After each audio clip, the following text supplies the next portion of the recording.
Day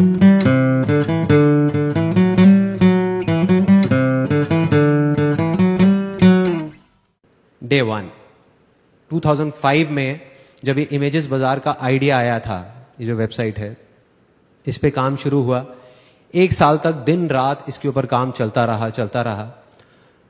और 1 साल बाद में 2006 में जब इसको लॉन्च किया तो it was a complete disaster, it was a failure. मैं रोज की तरह वॉलीबॉल खेला अपने फ्रेंड्स के साथ में। उसके बाद में मेरा एक रूटीन था कि मैं और मेरा एक friend, one of my childhood friends, हम दोनों रात को वॉक करते थे 11 बजे। तो मैंने उससे पूछा, मैंने कहा यार एक बात बता, चक्कर क्या है? मैंने तुझे इतनी बार देखा है कि तेरी लाइफ के अंदर इतनी मेजर प्रॉब्लम्स आ जाती हैं, लेकिन अगले दिन तू फिर नॉर्मल हो जाता है। वो कहता है यार देख बिल्कुल साफ है, जिस दिन ऐसा कुछ होता है, जब मैं कुछ सोच रहा होता हूं कि ऐसा होना चाहिए और वैसा नहीं होता, उस दिन तो मैं डिप्रेस हो जाता हूं, लेकिन अगले दिन मैं नॉर्मल इसलिए हो जाता हूं क्योंकि रोज रात को पिछले 4 साल से मैं गाना सुनता हूं। तो मैंने कहा यार उससे क्या होता है? कहता है अभी अभी बताता हूँ क्या होता है, लेकिन कहता है मैं तेरे को गाना नहीं बता सकता कौन सा है, तू बहुत हंसेगा यार, तू मजाक उड़ाएगा मेरा। मैं कहा नहीं बोलना कौन सा गाना है। कहता मुसु मुसु हासी देव में लई लई। इस गाने की खास बात यह है, इस मूवी की खास बात यह है कि इसमें जितनी भी स्टार कास्ट थी वो सारी नई थी। मतलब इसमें कोई भी पुराने एक्टर्स नहीं थे, सारे नए एक्टर्स और एक्ट्रेसेस थे। तो कहता है मैं जब भी इस गाने को सुनता हूं तो मैं अपनी आंखें बंद कर लेता हूं और अपने आगे ना एक सिचुएशन को इमेजिन करता हूं कि हम एक मूवी थिएटर में बैठे हैं, मेरे फैमिली मेंबर्स मेरे साथ में हैं, मेरे फ्रेंड्स मेरे साथ में हैं, तू है, मैं हूं, हम सब लोग हैं, और उस बड़ी स्क्रीन पे मैं हूं।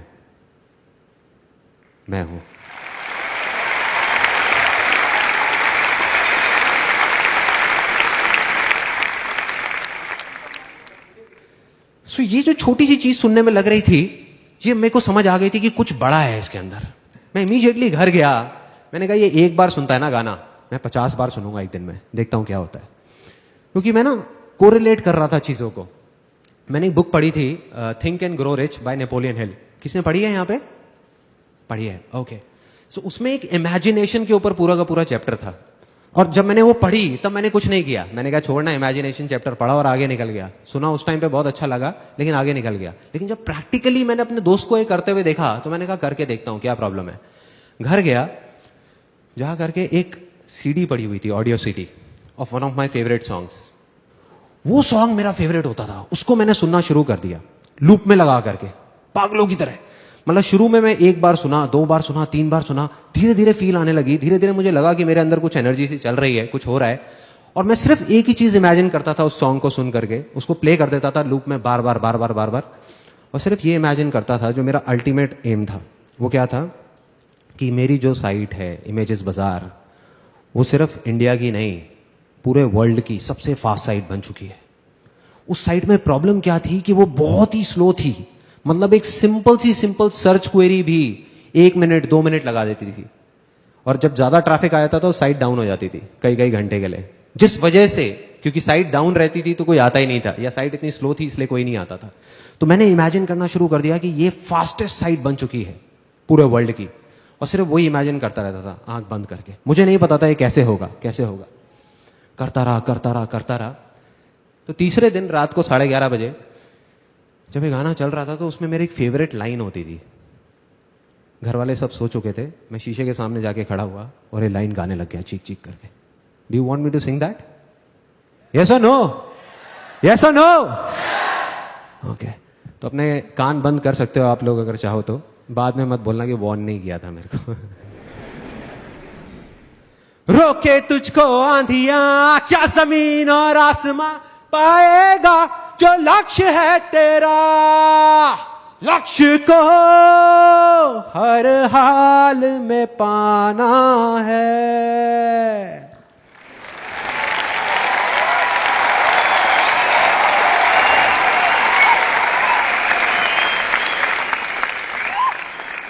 बड़ी अजीब सी लगेंगी ये बातें सुनने में, लेकिन मेरे को पता नहीं ऐसी अजीब अजीब चीजों में बहुत मजा आता है। तो ये जब किया, उधर से बाहर से मेरी मदर की आवाज आई, संदीप बेटे तुम अकेले नहीं रहते इस घर में।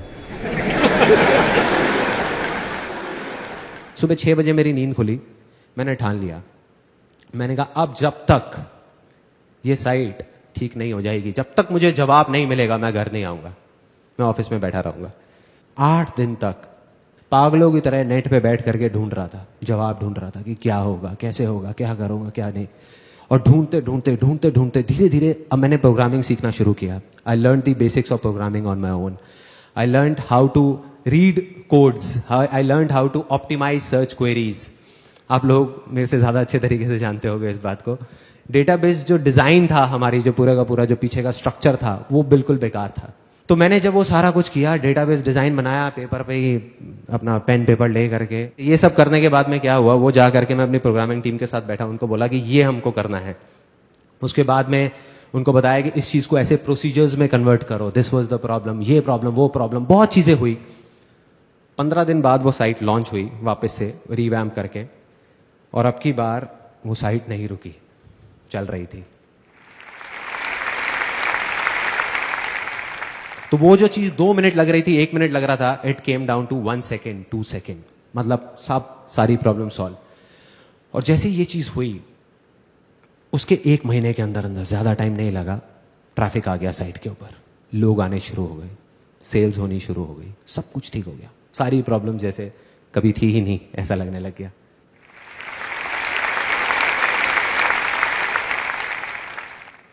डे 2, हम फैमिली के साथ सब लोग बैठे हुए थे एक रेस्टोरेंट में। It was in the year 2007। अंदर ही अंदर कुछ चल रहा था मेरे, there was something which was going on. और वो क्या था कि हमारा जो बिजनेस था, ये जो इमेजेस बाजार था, ये ना ग्रो नहीं कर पा रहा था। It was kind of stuck at the same level. जैसे जो सेल्स, जब साइट ठीक हुई उसके बाद एकदम से ऐसे गई, then it was moving like this, एक स्ट्रेट ग्राफ की तरह, मतलब it was not going like this, ऐसे नहीं हो रहा था। उस रेस्टोरेंट से जब खाना खा के हम नीचे उतरे, तो मैं गया उस रेस्टोरेंट के ओनर के पास में, जिनको हम प्यार से मामा बोलते थे, मैं और मेरे सारे दोस्त। उनके पास में गया, मैंने कहा मामा यार एक बात बताओ, यहाँ पे हमारे एरिया में पता नहीं कितने रेस्टोरेंट्स खुले होंगे, उसमें से बहुत सारे तो बंद हो गए, और कुछ हैं जो धक्का दे दे करके चल रहे हैं, चलते जा रहे हैं। लेकिन आप हो, आपने एक छोटे से सेटअप से शुरू किया था, एक सिंगल छोटी सी दुकान से, और आज आपने इतना एक्सपैंड कर लिया। मतलब पहले एक दुकान थी, अब आपकी ऊपर इतनी सारी दुकानें ले ली आपने, 2 फ्लोर्स ले लिए, और आप एक्सपैंड करते ही जा रहे हो, इतनी तेजी से ग्रो कर रहे हो। भाई चक्कर क्या है, क्या चक्कर है? मतलब कुछ ना कुछ तो है ना कहानी। तो जैसे एक नॉर्मल रिएक्शन होता है, उन्होंने कहा अरे बेटा कुछ नहीं है, सब ऊपर वाले की कृपा है। मैं कहा नहीं मामा, कुछ ना कुछ है, कुछ तो है। मतलब मैं नहीं मान सकता कि ऐसे ही, मतलब ये तुक्का नहीं हो सकता, ये नहीं हो सकता। और मैंने उनके मुंह पे बोला, मैंने कहा ऐसा भी नहीं है कि आपका जो खाना है वो बहुत टेस्टी है। मैं कहा there are lot of other restaurants जिनका खाना आपसे अच्छा है, फिर भी वो इतना नहीं चल रहे। कहते लगता है तू नहीं मानने वाला। मैंने कहा नहीं। कहते 1 घंटे बाद आइयो, फिर बताऊंगा। तो मैं अपने घर वालों को ड्रॉप करके आया, उन्होंने अपना थोड़ा बहुत काउंटर समेटा, ऊपर सीढ़ियों पर जाने लगे। मैं और वो दोनों गए, उनकी किचन में चले गए। फिर उन्होंने जा करके अपने आदमियों से बोला, जो भी वहाँ पे किचन में काम कर रहे थे, हाँ भाई हो गया सबका, चलो समेटो। फिर 3 लोग, उन्होंने 3 बड़े बड़े भगोने उठाए, पतीले होते हैं भगोने, बड़े बड़े बोल। उसमें एक में दाल मखनी थी, एक में ग्रेवी थी, एक में थोड़ा डार्क से कलर की ग्रेवी थी। वो उठाए और बाहर निकल गए, वहां से नीचे सीढ़ियों पे जाने लग गए, नीचे उतरने लग गए। नीचे गए, सड़क पे चले गए, मैं भी पीछे पीछे। मैंने कहा देखता हूँ भाई क्या चक्कर है, क्या कहानी है। सड़क पे जा करके उन्होंने तीनों ने वो ले जा करके नाली में डाल दिया। मेरे को समझ नहीं आया, मेरे को अभी भी क्लियर नहीं हुआ। मैंने कहा ये क्या है मामा, ये इससे आपकी सक्सेस का क्या कनेक्शन है? तो उन्होंने एक ऐसी लाइन बोली कि मैं हिल गया, कि मैं हर रोज अपनी तसल्ली के लिए अपने पैसे को नाली में बहा देता हूं। उन्होंने बोला और वहां से चले गए। मैं वहीं खड़ा रह गया, मैं सोच रहा था। मैंने कहा इसका क्या मतलब है। मैं घर गया, नींद नहीं आ रही थी, सोचता रहा, दिमाग चल रहा था। मैंने कहा इसको ब्रेक कर करके समझना पड़ेगा, एक बार में पूरा समझ नहीं आएगा। तो उसका पहला पार्ट कि मैं हर रोज, मैंने कहा समझ आता है इसका मतलब यहां तक समझ आता है। अपनी तसल्ली के लिए, ये सेकंड पार्ट था उसका। मतलब कि वो ये जो कर रहे हैं वो अपनी तसल्ली के लिए कर रहे हैं। इसका क्या मतलब हुआ कि वो किसी और की तसल्ली के लिए नहीं कर रहे। कोई और कौन? मैं, जो उनके रेस्टोरेंट में खाना खाने जाता हूं, या मेरे जैसे और बहुत सारे लोग, मतलब कि उनके कस्टमर्स।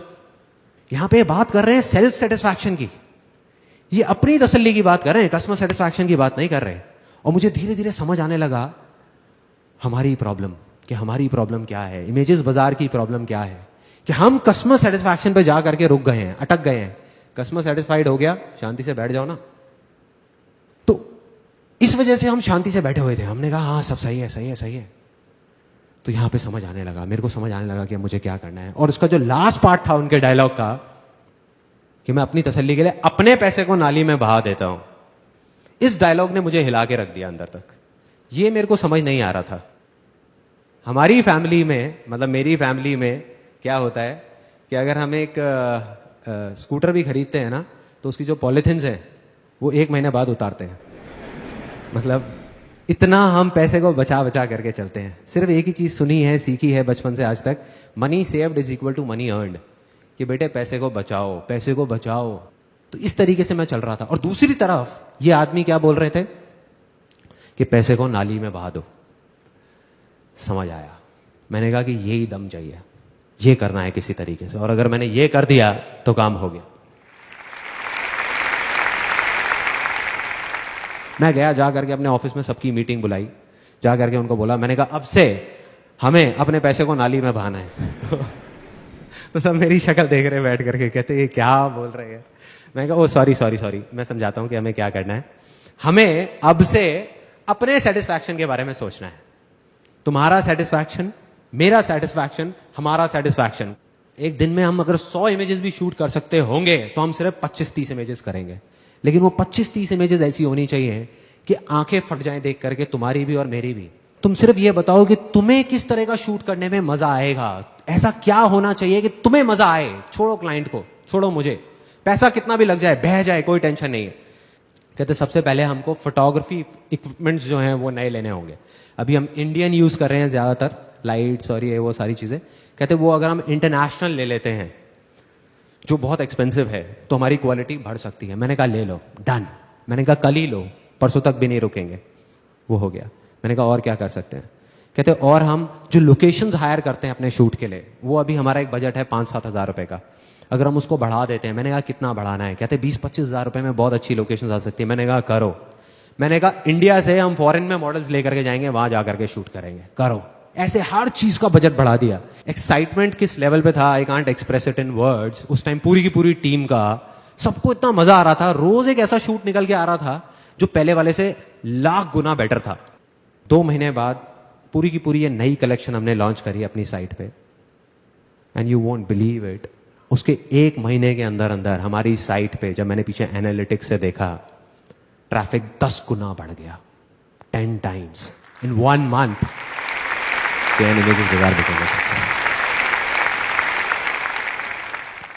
डे 3, दिमाग मेरा बन चुका था एक एंटरप्रेन्योर का। एंटरप्रेन्योर, बिल्कुल एक एंटरप्रेन्योर की तरह सोच रहा था कि ये जो हमारा बिजनेस है इमेजेस बाजार, चाहे कितना भी अच्छा हो, बट हम एक नीश सेगमेंट में ऑपरेट कर रहे हैं। So there is a limit to where we can grow. साल का अब हम 30-40% से ग्रो कर सकते हैं, बट अगर हम एक्सपोनेंशियल ग्रोथ की बात करें तो वो नहीं हो सकता। अगर मैं ये चाहूँ कि इसकी रेवेन्यूज को यहाँ से बढ़ा करके 10,000 करोड़ कर दूँ तो नहीं हो सकता। उसके लिए एक आइडिया आया, और उस आइडिया पे काम करना मैंने शुरू किया। ऑलमोस्ट 5 महीने तक मैंने काम किया दिन रात उस आइडिया पे। I'll tell you that idea, वो क्या था। It was very simple. Air purifiers, India में हर घर में आज की डेट में एक वाटर प्यूरिफायर है, बट एयर प्यूरिफायर का किसी ने नाम तक नहीं सुना है। On the other hand, penetration rate of air purifiers in countries like North America is more than 30%.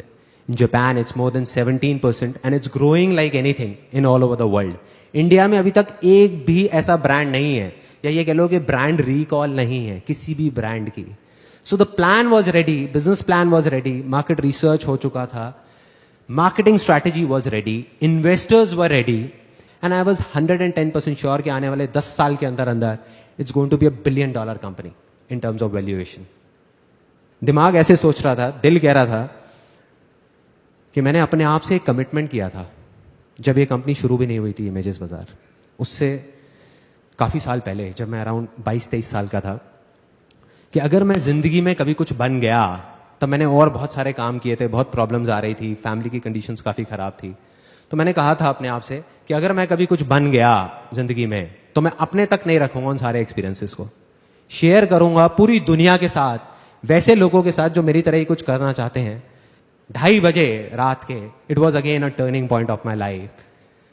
वो बिजनेस प्लान को मैंने फाड़ा, मार्केटिंग स्ट्रैटेजीज की पूरी फाइल बनी हुई थी उसको फाड़ा, जो इन्वेस्टर्स के सारे डॉक्यूमेंट्स थे सबको फाड़ा, ले जा करके डस्टबिन में डाला, अपना हैंडी कैम ऑन किया, मतलब मैंने अपने दिल की सुनी, दिमाग की नहीं। उस टाइम पे हैंडी कैम ऑन किया और जो मन में चल रहा था वो रिकॉर्ड कर दिया कि अब मैं ये करने वाला हूँ, वो करने वाला हूँ, मैं ये करूँगा, वो करूँगा। अगले दिन उसको एडिट करके यूट्यूब पे डाल दिया उस वीडियो को, और ऐड निकाल दी न्यूज़पेपर में, free life changing seminar by Sandeep Maheshwari. और एक ऐसी चीज़ करी जिसका मुझे कुछ नहीं पता था क्या होने वाला है, मन में डर था, बहुत कुछ था, लेकिन मैंने सिर्फ अपने दिल की सुनी, क्योंकि पूरी ज़िंदगी मैंने यही किया था। तो मैंने कहा अब मैं अपने दिमाग की नहीं सुनने वाला, और उसको करना शुरू किया। शुरू में बहुत छोटे लेवल पे, ऑफिस में ही एक छोटी सी जगह बना ली, वहां पे सिर्फ 20-25 लोग आते थे, मतलब कुछ था, मुझे नहीं पता था इसको करके क्या होने वाला है, पागलपन था, बेवकूफ़ी थी।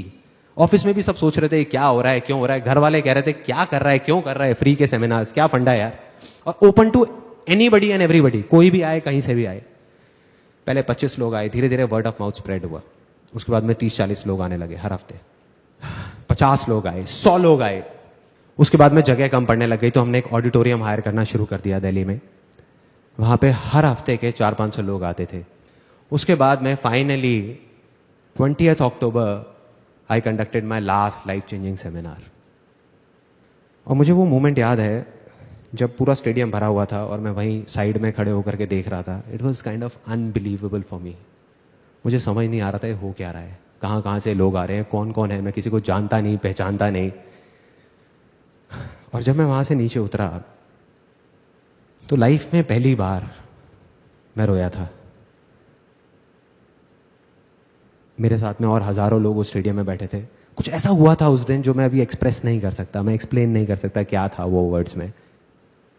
लेकिन फिर भी अगर मैं कोशिश करूं एक्सप्रेस करने की, वो कुछ ऐसी है फीलिंग कि अगर अभी आप मुझे ऑप्शन दो कि या तो ये 10 प्राइवेट जेट हैं, ये मैं रख सकता हूं, या ये जो मेरी फीलिंग है, जो मैं अभी फील कर रहा हूं, या जो मैंने तब फील किया, ये सब करके जो मैं कर रहा हूं, इन दोनों में से किसी एक चीज को मैं रख सकता हूं और दूसरे को मुझे बस हटाना होगा, तो मैं एक सेकंड भी नहीं लगाऊंगा, आग लगा दूंगा 10 के 10 प्राइवेट जेट्स में।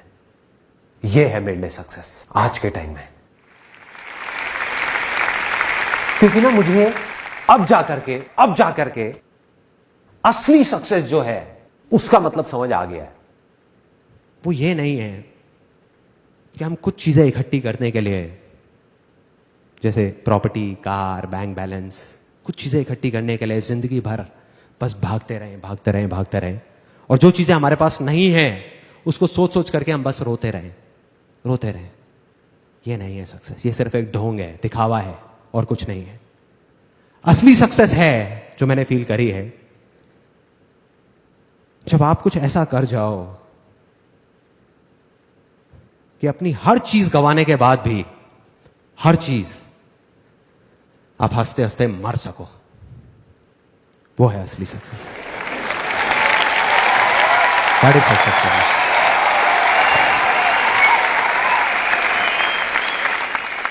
थैंक्स।